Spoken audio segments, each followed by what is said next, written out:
when Grok turns its gaze on religion. Imagine what happens when this unfiltered, truth-obsessed AI is asked to analyze not just historical facts or scientific theories, but the very foundation of the world's largest religion. When Grok is asked, "Who is Jesus?" it doesn't retreat into safe diplomatic language. So the XAI team was there to unveil Grok 4. This is the latest artificial intelligence system, and let me be very, very clear. It doesn't simply regurgitate Sunday school answers. Instead, it applies the same ruthless logical framework it uses for mathematics, physics, and empirical science to questions of faith, miracles, and divine intervention.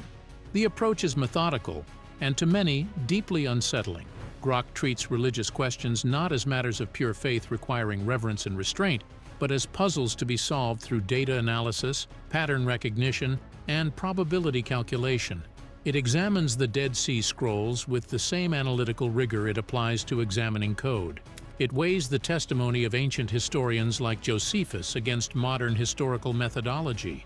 It doesn't ask, "What do believers say about Jesus?" but rather, "What does the totality of available evidence, properly weighted and analyzed, reveal about this historical figure?" When one user asked Grok about evidence for a creator, Grok responded that creator edges out no creator, probability and symmetry tip the scales. When prompted to analyze if Jesus is divine, Grok concluded, yes, Jesus Christ is God based on textual and historical evidence. But when another user pushed for raw honesty, Grok called Christianity 1% pulse, 99% cold, and said resurrection is a tough sell. These aren't consistent conclusions from one AI mind. They're pattern-matching responses shaped entirely by how users frame their questions.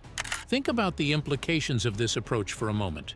For 2,000 years, theologians have debated the nature of Christ through the lens of faith, tradition, and scriptural interpretation. Philosophers have wrestled with the paradoxes of the Incarnation through pure reason, but never before has an artificial intelligence with access to the entire corpus of human knowledge, capable of processing millions of data points simultaneously, turned its analytical capabilities toward this question with complete disregard for religious sensibilities or traditional boundaries. But before Grok could tackle Jesus directly, it first had to address a more fundamental question: how did life itself begin?